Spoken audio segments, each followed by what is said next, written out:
Hey guys, मैं हूं अमान। आपका रिफॉर्म विद अमान चैनल पर वेलकम है। अगर आपने अभी तक हमारे चैनल को सब्सक्राइब नहीं किया तो ज़रूर सब्सक्राइब करें।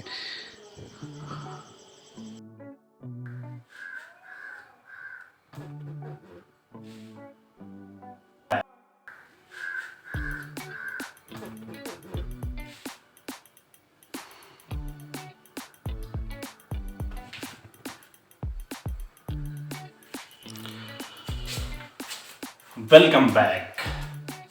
आप देख रहे हैं आपका अपना यूट्यूब चैनल रिफॉर्म विद अमान। मैं लाया हूं आपके लिए फिजिक्स 9th क्लास का। यहाँ हम फिजिक्स को उसी अंदाज में पढ़ेंगे जिस अंदाज में हमें फिजिक्स को पढ़ने के बाद उसे डिस्क्राइब करना, उसे समझना और उसकी जटिलता को आसान करना बहुत ही शानदार अंदाज में हम लोग पढ़ने वाले हैं। तो हो जाइए आप तैयार। आज सबसे पहले ये जान लें हम कि फिजिक्स ये वर्ड जो है आप 8th क्लास तक बहुत कम सुनते हैं और शायद ही कभी सुनते हैं, लेकिन 9th में आकर आप फिजिक्स समझते हैं, सुनते हैं। यहाँ एक फिजिक्स नई दुनिया होती है। यहाँ पर हम साइंस नहीं पढ़ के फिजिक्स, केमिस्ट्री एंड बायोलॉजी पढ़ते हैं। यहाँ हम इस सीजन में जिसकी शुरुआत हो चुकी है और एक जुनून के साथ, एक लगन के साथ फिजिक्स को एक नए अंदाज और नए तर्ज और बहुत ही आसान लेकिन सधे हुए अंदाज में हम फिजिक्स पढ़ेंगे और आपके बीच एक नए अंदाज में फिजिक्स को पेश करेंगे। तो आइए जानते हैं कि फिजिक्स को क्या पढ़ना चाहिए और कब पढ़ना चाहिए। लेकिन अगर आप अब तक मेरी पहली वीडियो जो फिजिक्स से रिलेटेड है नहीं देखा है तो ज़रूर देखें। आज आपके सामने फिजिक्स का ये दूसरा वीडियो पेश कर रहा हूँ मैं। पहली वीडियो आप ज़रूर देखें जिसकी लिंक हम डिस्क्रिप्शन में डाल देंगे। दूसरी बात, एक चीज़ आज हमारे सामने क्लियर होनी चाहिए, हमारे सामने एकदम बज़ाहिर, कि ये चर्चा है हर तरफ। पिछले साल भी लॉकडाउन था, उसमें भी चर्चा था कि सिलेबस को 15%, 20% या 30% के आसपास कम कर दिए गए। अभी भी बहुत चर्चा है जोर शोर से, लेकिन ये चर्चा सही भी है। बहुत सारे बोर्ड का मैंने भी रिसर्च किया, मैंने उसके बारे में पढ़ा और जाना, समझा, देखा। लेकिन आपको 100% सिलेबस इसलिए पढ़ना चाहिए क्योंकि आज के एग्ज़ाम जो आपके होने हैं, जो भी एग्ज़ाम, बोर्ड एग्ज़ाम होने हैं या क्लासेस एग्ज़ाम होने हैं, वहाँ आपको सिलेबस कम हो सकते हैं। वहाँ आपको कम पढ़ के ही एग्ज़ाम दे देने होंगे। लेकिन आप अगर आगे, आपका लक्ष्य बहुत बड़ा है, आपका एम बहुत बड़ा है, आपका गोल बहुत बड़ा है, आप हो सकता है नीट का एग्ज़ाम देंगे, हो सकता है आप जेईई मेंस का एग्ज़ाम देंगे, हो सकता है कि आप 11th जो है एक अच्छी यूनिवर्सिटी से पढ़ना चाह रहे होंगे, डिप्लोमा एक अच्छी यूनिवर्सिटी से पढ़ना चाह रहे होंगे। आपका मकसद एक उज्ज्वल भविष्य के लिए एक अच्छे स्टूडेंट के तौर पे पेश करना होगा। तो आपको वहाँ जो है टेस्ट जो देना होगा, एंट्रेंस एग्ज़ाम जो होंगे, वहाँ आप से सिलेबस 100% के टेस्ट लिए जाएंगे। न कि वहाँ आपको ये नहीं कहा जाएगा कि आप जो है उस ज़माने कोरोना लॉकडाउन के बच्चे हैं तो आपका सिलेबस को कम कर दिया गया था, तो चलिए भाई आज भी हम सिलेबस को कम कर देते हैं। ऐसा नहीं होने वाला है, इस भूल भुलैया में नहीं रहिएगा।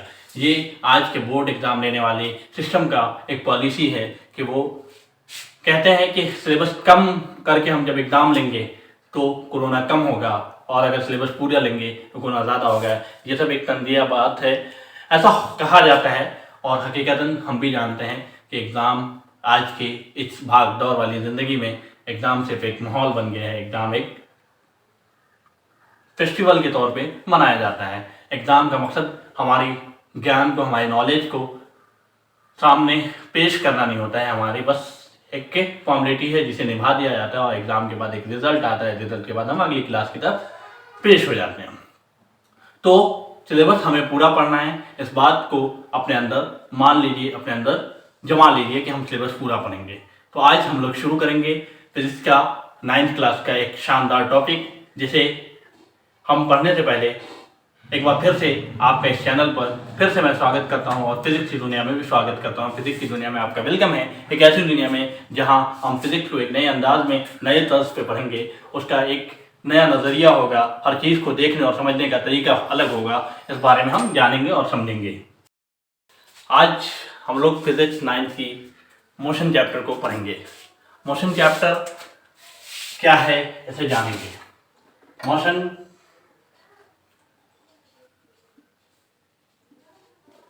के मतलब होते हैं हरकत के। मोशन के माने होते हैं हरकत के। कोई बच्चा दौड़ रहा है, मोशन में है। फैन चल रहा है, वो मोशन में है। मोशन के मतलब होते हैं एक्शन के। मोशन के मतलब होते हैं कि कार्य हो रहा हो और वो दिखे। वो यहाँ मोशन के दो स्टेट हैं। मोशन के दो स्टेट हैं। पहला स्टेट है रेस्ट और दूसरा है मूविंग। रेस्ट और मूविंग, इसको एग्जाम्पल के तौर पे हम लोग समझते हैं। रेस्ट, जहाँ ये बिल्डिंग है, जिस बिल्डिंग में अभी मैं क्लास ले रहा हूँ, ये बिल्डिंग आज आप आइएगा यहाँ, या आज भी ये यहीं रुका रहेगा और यहीं होगा। कल आइएगा, कल भी यहीं होगा। परसों आइएगा, परसों भी यहीं होगा। तो ये चीज़ रेस्ट में है। इलेक्ट्रिक पोल रेस्ट में है, आपका स्कूल रेस्ट में है, आपका होम रेस्ट में है, मस्जिद आपके आसपास जो है वो रेस्ट में है। लेकिन मूविंग ऑब्जेक्ट मैं आपको कहीं भी मिल सकता हूँ। अभी यहाँ मिलूंगा, हो सकता है कुछ देर के बाद मैं बाहर मिल जाऊँ, कल कहीं और मिल सकता हूँ। तो जो चीज़ टाइम के रिस्पेक्ट में और किसी पोजीशन, जो एक्चुअल पोजीशन है, फिक्स पोजीशन है, उसके रिस्पेक्ट में वो अगर जगह चेंज कर रही हो तो वो मूविंग ऑब्जेक्ट कहलाएगा।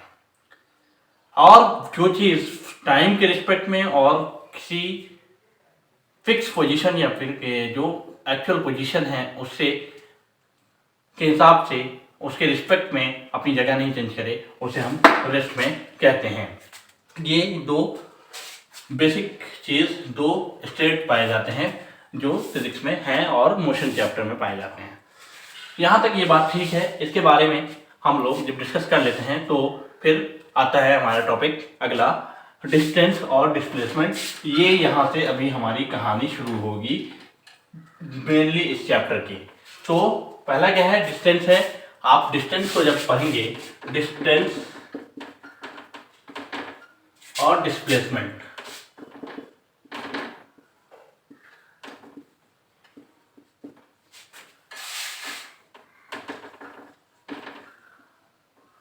डिस्टेंस और डिस्प्लेसमेंट एक एग्जांपल लेते हैं, उससे हम डिस्टेंस और डिस्प्लेसमेंट को समझने की कोशिश करते हैं।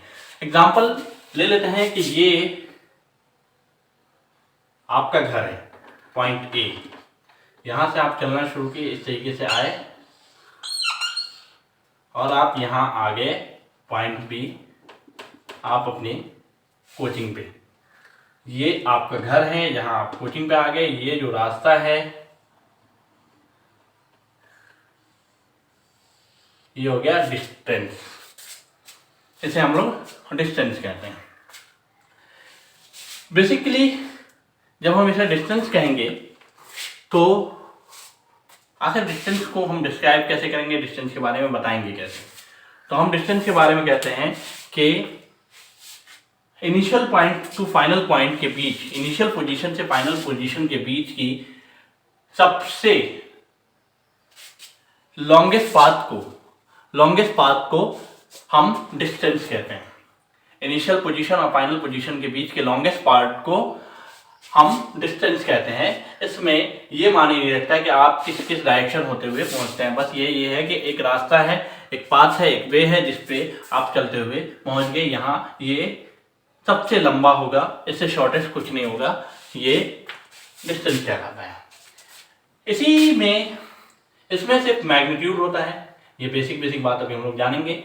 लेकिन इसी को अगर हम देखें, यहाँ से यहाँ अगर आ जाए आप डायरेक्टली, जो एरो वाली लाइन मैंने अभी ड्रॉ किया, इसे डिस्प्लेसमेंट कहेंगे, क्योंकि इसमें initial point two final point के बीच की डिस्टेंस जो है शॉर्टेस्ट है।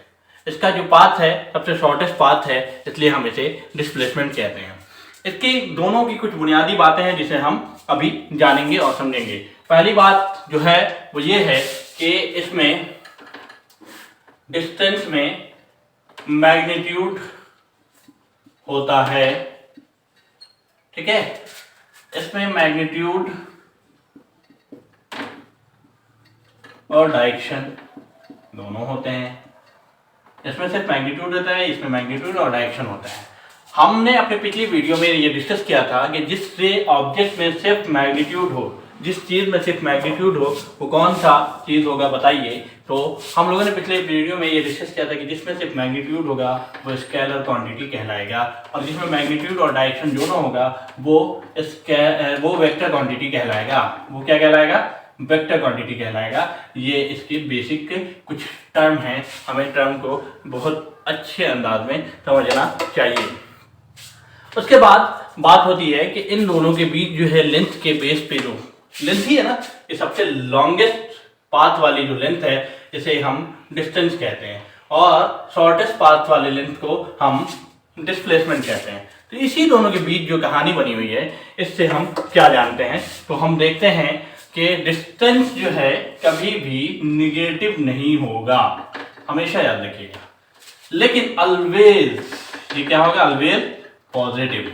डिस्टेंस कभी निगेटिव नहीं होगा, हमेशा पॉजिटिव होगा। इस बात को हमें याद रखना चाहिए। उसके अलावा डिस्प्लेसमेंट निगेटिव भी हो सकता है, पॉजिटिव भी हो सकता है और जीरो भी हो सकता है। ये बात हमको समझना पड़ेगा कि कैसे इस बात की वैलिडिटी है कि ये निगेटिव, पॉजिटिव और जीरो होगा। इसको हम समझने के लिए कुछ एग्जांपल लेके हम समझ सकते हैं। मैं यहाँ ड्रॉ कर रहा हूँ एक यहाँ आप देखिए कि पॉइंट ए से एक बच्चा चल के पॉइंट बी पे आता है, पॉइंट बी से पॉइंट सी पे जाता है। ये अगर पॉइंट सी से पॉइंट ए पर आ जाता है, जहां से चलना शुरू किया, पॉइंट ए से चलना शुरू किया, वहीं वापस लौट जाता है। ये ऐसे गया, ऐसे गया, ऐसे गया और वहीं वापस लौट जाता है। तो अगर जो चीज, जो बच्चा या जो आप जब चलते हुए जिस पॉइंट से आपने शुरू किया, इनिशियल पॉइंट से शुरू किया और वहीं फाइनल पॉइंट आपका हुआ, मतलब इनिशियल पॉइंट पे ही जाकर आप रुक गए, ऐसी कंडीशन में आपका डिस्प्लेसमेंट जीरो होगा। अब आप निगेटिव कैसे कहेंगे? तो निगेटिव को समझने के लिए आपके पास बहुत शानदार तरीके से यहां पेश है। आप देखिए कि एक टावर है,